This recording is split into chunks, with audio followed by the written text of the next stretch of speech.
give patients better treatment.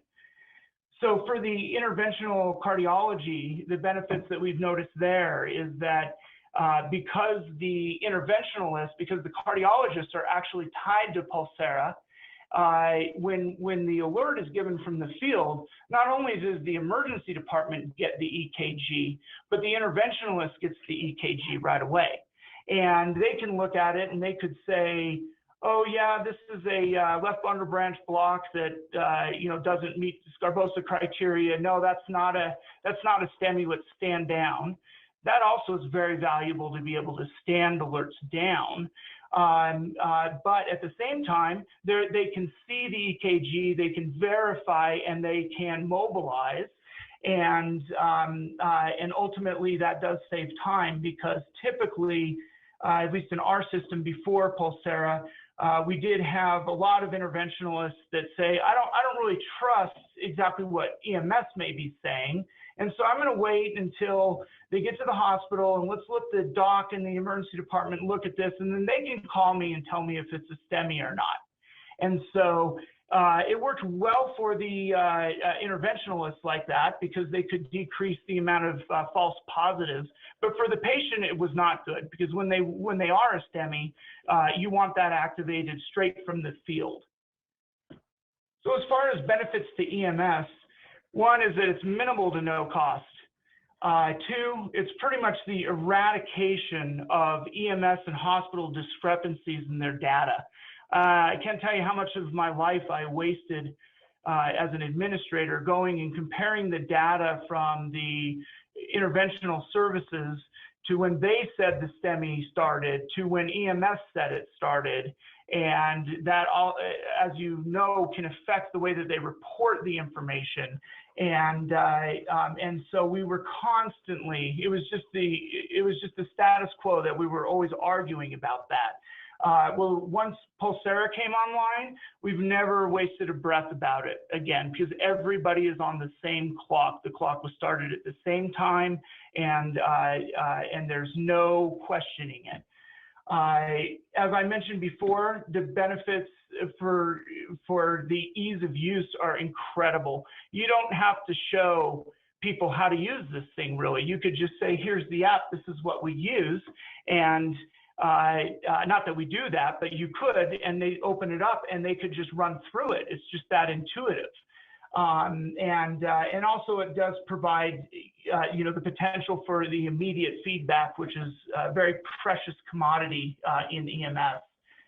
And then, of course, we can't ignore what the benefit to the patient is, because simply we're able to provide faster and more efficient care to them. We can streamline their care. We don't have the delays from the breakdown in normal communication, and or I should say historical communication, and ultimately that means that we can provide better patient care.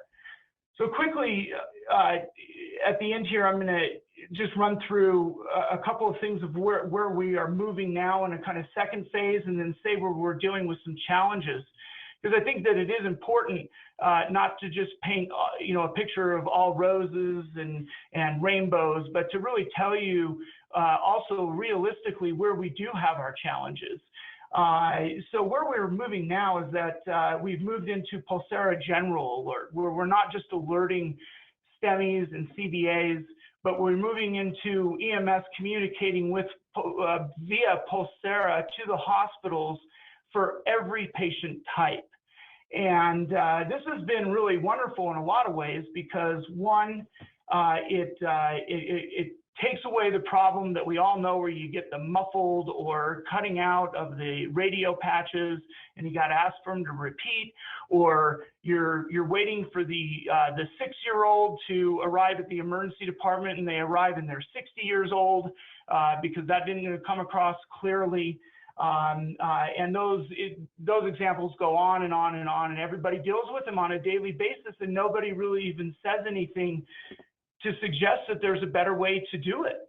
And this has really solved that problem when the general alert is used, because we're communicating through texting, typing into the app, and there's no way to misinterpret what's been put in there. And it also solves the inevitable problems when EMS will say one thing and then somebody writes down something else, or they switch numbers on blood pressure, and the patient arrives and they're really hypotensive, but they had written down a normal blood pressure, and it solves all those problems.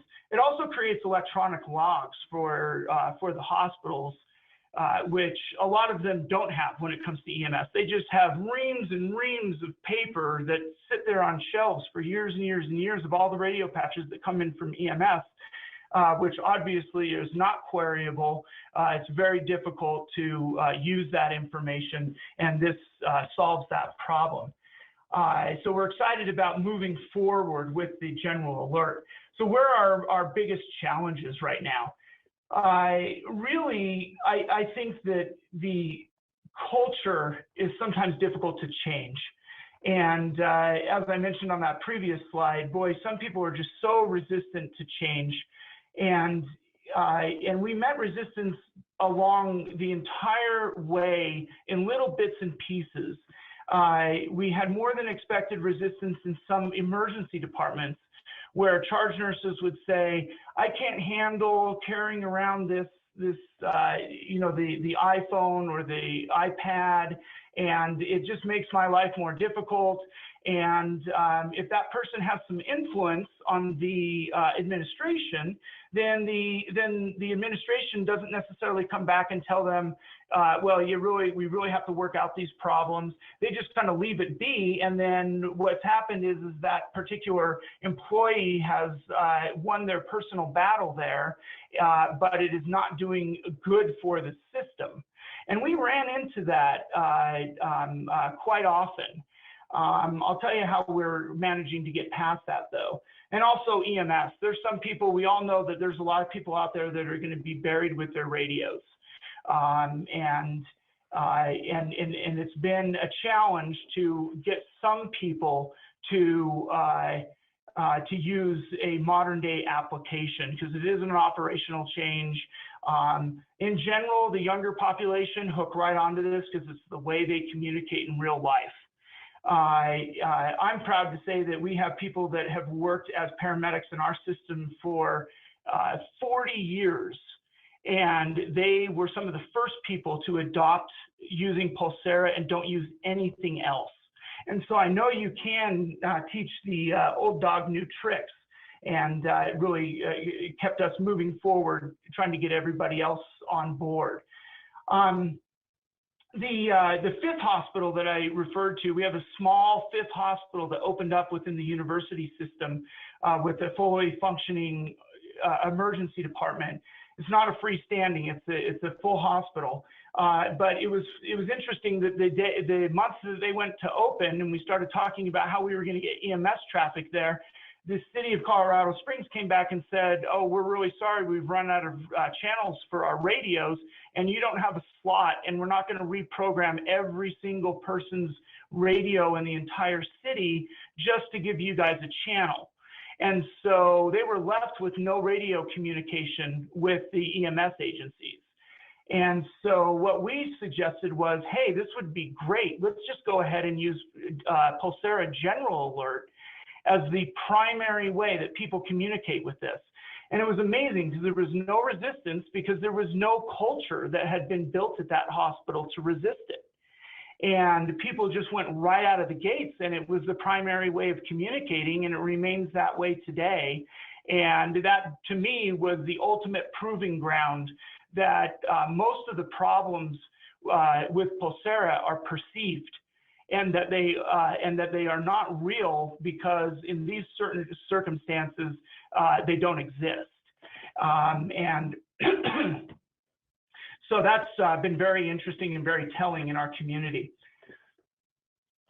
One other thing that we've run into is that in the various service lines, the neurosurgeons or the cardiologists get frustrated. Maybe they didn't get good information about how to use the app or understand exactly where they fit into the process. They tried it, they would get frustrated, and then they would just take it off their phones. And then they would just simply say, I'm not going to use it. Others really attached to it and have been real champions for it. And this really went across all the departments. And so what do we do about that? So we actually went to the hospital administrations and said, we need you to be the champions of this. This is your system. This is your hospital. This is your communication. And this is not an EMS thing. And you have to be the ones that are instructing your employees and your partnerships to coordinate and use this. And once we got that buy-in from the hospital administrations, they were the ones that then took a renewed interest in making sure that it was not just implemented, but now running smoothly and being responsible for working out the kinks as they came along. Because one thing that we've noticed is that when we started this as a full community, it meant that no one entity was really responsible for it. And so we had to figure out a system where everybody would be responsible for their part, understanding that it affected everybody else around them, even if they weren't initially considering that. So in the end, we still deal with some terrain issues. We still deal with some places where we just cannot communicate by cell phone. We deal with that all the time, and that's just a reality of living in Colorado. So that takes away our ability of always having 100% ability to use this. We also are eagerly awaiting Pulsara's upgrades where we can transfer patients electronically from one EMS agency to another, because we have a lot of agencies that will begin the work on a patient and then transfer them to another agency that will deliver them to the hospital. And at the moment, they have to restart all the work again on Pulsara, and that causes duplicated work for the EMS agencies, and we don't want that. And Pulsara is working very diligently on making that fix so that we can move into the future with that. And I do believe that that one fix is going to be the tipping point where there will no longer be any major reason that people in the field and the hospitals don't use Pulsara. We've also noticed that some people complain a little bit about the phones being a little bit small and typing, and that we're noticing that tablets are working better for us.